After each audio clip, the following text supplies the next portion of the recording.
तो आज जो हम पढ़ने जा रहे हैं वो है आइसोनाइजेशन एंथैल्पी। आइसोनाइजेशन एंथैल्पी का मतलब है, अगर डेफिनेशन की हम बात करें तो आइसोनाइजेशन एंथैल्पी की डेफिनेशन है the energy required to remove an electron from isolated gaseous atom to its ground state. मतलब इसका मतलब क्या है कि अगर एक एटम है वो एटम के अंदर से उसका ग्राउंड स्टेट है। क्या है ग्राउंड स्टेट? अभी ग्राउंड स्टेट से उसका इलेक्ट्रॉन छीनना है, हमको निकालना है, उसका इलेक्ट्रॉन निकालना है। ये है न्यूक्लियस। जो न्यूक्लियस कैसा रहता है? पॉजिटिव। न्यूक्लियस पॉजिटिव रहता है और उसका जो ऑर्बिट रहता है, किसी भी एटम रहेगा तो एटम का जो न्यूक्लियस रहेगा वो पॉजिटिव रहेगा और उसके ऑर्बिट के अंदर इलेक्ट्रॉन ऐसे घूमते रहेंगे। अभी इलेक्ट्रॉन ऐसे घूम रहे हैं, अभी कौन सा एटम है उसके ऊपर डिपेंड करेगा कि उसके पास कितना इलेक्ट्रॉन है। अभी एक माँ है, उसके 2 बच्चे हैं। कितने हैं? 2 बच्चे हैं, 3 बच्चे हैं, जितने भी। तो ये एक माँ है, माँ इधर बैठी है, उसके बच्चे इधर खेल रहे हैं। अभी उसके पास से हमको एक छीनना है।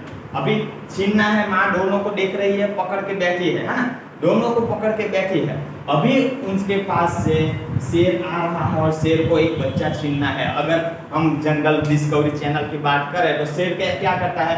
भैंस, हिरण, किसी भी बच्चे के ऊपर अटैक कहाँ करता है? वो जो कमजोर है ना, जो कमजोर है उसके पास अटैक करता है। तो हमको कमजोर इलेक्ट्रॉन को निकालना है। कमजोर इलेक्ट्रॉन को निकालने के लिए कम से कम एनर्जी कहाँ चाहिए? ज्यादा एनर्जी रिक्वायर रहेगी तो हम नहीं करेंगे, लेकिन कम से कम एनर्जी जहां लगेगी वही काम करेगा। शेर वही काम करता है तो हम क्या करेंगे? हम भी वही करेंगे। तो जो इलेक्ट्रॉन कम एनर्जी से जुड़ा हुआ है उसको निकालने के लिए कम एनर्जी लगेगी, उसको निकालना है। तो वो निकालने के लिए जो एनर्जी चाहिए है ना, हमको इसको निकालने के लिए जो एनर्जी चाहिए वो एनर्जी को क्या कहते हैं? Ionisation enthalpy. आयोनाइजेशन एंथैल्पी का मतलब है ये है एक एटम। कैसा एटम है?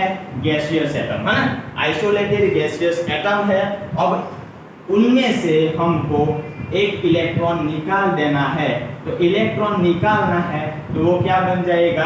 प्लस, है ना, क्योंकि एक इलेक्ट्रॉन कम हो गया है तो वो आयन बन जाएगा। और वो आयन बन गया है मतलब आयोनाइजेशन हुआ है। क्या हुआ है उनका? आयोनाइजेशन। तो आयोनाइजेशन हुआ है। अभी ये माँ का मैं बात कर रहा था कि माँ 2 बच्चे को संभाल के बैठी है। मैंने ऐसे ऐसे एक बच्चा पकड़ा है, दूसरा बच्चा पकड़ा है ना, ये बच्चा है, दोनों ऐसे पकड़ के बैठा हूँ। अगर सामने से शेर आ रहा है तो शेर क्या करेगा? कहीं भी एक जगह तड़ाक मारेगा, ऐसे लपकेगा। जैसे भी लपकेगा शेर तो किसी एक पे करेगा। अभी मैं दोनों को पकड़ के बैठा हूँ तो ऐसे ऐसे मतलब पूरा एनर्जी मैं नहीं दे पा रहा हूँ। कहीं तो ये जा रहा है, कहीं मेरा ये स्ट्रॉन्ग हैंड है, ये थोड़ा वीक है ना। तो स्ट्रॉन्ग हैंड और वीक हैंड, तो वीक हैंड वाला वो छीन के लेके जा सकता है। अभी ये छीन के लेके चला गया, चलो मान लिया वो लेके चला गया। क्यों? मेरे दोनों हाथ में क्या था? दोनों हाथ में बच्चा था, मतलब इलेक्ट्रॉन। हाँ, इलेक्ट्रॉन दोनों हाथ में था तो वो लेके चला गया। अभी वो शेर फिर से आ रहा है ना, शेर फिर से आ रहा है, मेरे तरफ आ रहा है।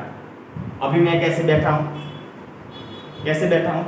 ऐसे, है ना। ये जो बच्चा है उसको ऐसे पकड़ के बैठा हूँ। अभी ये बच्चा कैसे जाएगा? मेरा पूरा एनर्जी इसके ऊपर लगाया है। मेरे को पहले क्या 2 को संभाल के रखना पड़ रहा था, अभी एक को ही संभाल के रखना पड़ रहा है। अभी वो शेर आएगा तो इसको छुड़ाने के लिए कितना एनर्जी लगेगा? जो पहला वाला बच्चा जो छुड़ा के लेके गया है उनसे ज्यादा लगेगा कि कम लगेगा? हाँ, ज्यादा लगेगा, कम लगेगा? ऑब्वियसली ज्यादा लगेगा, है ना। उसको ज्यादा एनर्जी का रिक्वायरमेंट रहेगा। तो मतलब ये जो है अभी ये माँ बैठी है वो प्लस बन के बैठी है।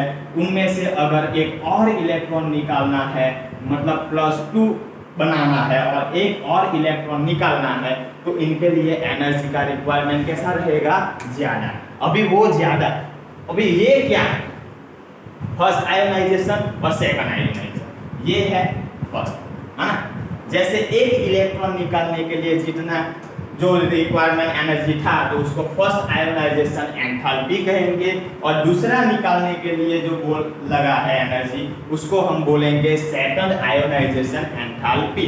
तो हम लोगों ने सीखा कि सेकंड आयोनाइजेशन एंथैल्पी जो है ऑलवेज फर्स्ट आयोनाइजेशन एंथैल्पी से कैसा रहेगा, ज्यादा। कैसा रहेगा, ज्यादा, है ना, इक्वल हो ही नहीं सकता। मैंने आपको बताया है ये दो बच्चे हैं, दो बच्चे मेरे वीक हाथ से अगर छुड़ाना है, कोई भी मुझे ऐसे आप स्टूडेंट लोग भी कोई अगर मुझे मेरे हाथ से छुड़ाना है तो आराम से छुड़ा के लेके जा सकते हैं, लेकिन बाद में मैं इसको ऐसे पकड़ के रखूंगा, दोनों हाथ से पकड़ के रखूंगा, तो आप ऐसे ही छुड़ा नहीं पाओगे। इसके लिए ज्यादा एनर्जी की रिक्वायरमेंट है और है। तो आयोनाइजेशन एंथैल्पी जो आपको समझ में आया है, मतलब इजीली मैं बता रहा हूँ। एक हम डिस्कवरी का भी मैंने आपको एग्जांपल दिया है कि डिस्कवरी का जो एग्जांपल है, शेर जो ऐसे तराप मारता है, मतलब छलांग लगाता है, तो किस पे लगाता है, वो बच्चे पे ही। हम लोग जैसे भी वीडियो देखते हैं, वो छोटा बच्चा है या किसी का पैर टूट गया है, किसी को कुछ हुआ है, अगर इंजर्ड है तो उसी पे अटैक करेगा।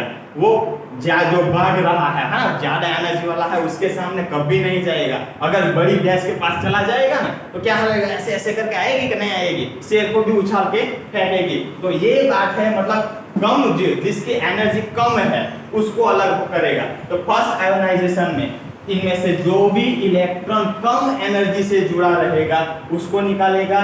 सेकंड आयोनाइजेशन में सेम मेथड अप्लाई करेगा, लेकिन उसमें भी जितना भी रहेगा उसमें से जो कम एनर्जी के साथ जुड़ा रहेगा, जो अच्छे से नहीं जुड़ा रहेगा, उसी को निकालेगा। तो ऐसे ऐसे step by first, second, third, जैसे भी आयोनाइजेशन स्टेप बढ़ता जाएगा तो उसका एनर्जी का लेवल कैसा होता जाएगा, बढ़ता जाएगा।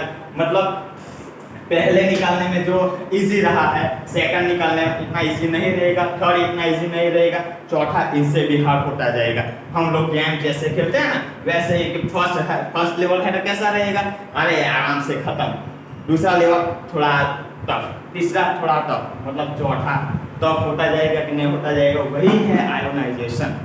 ओके।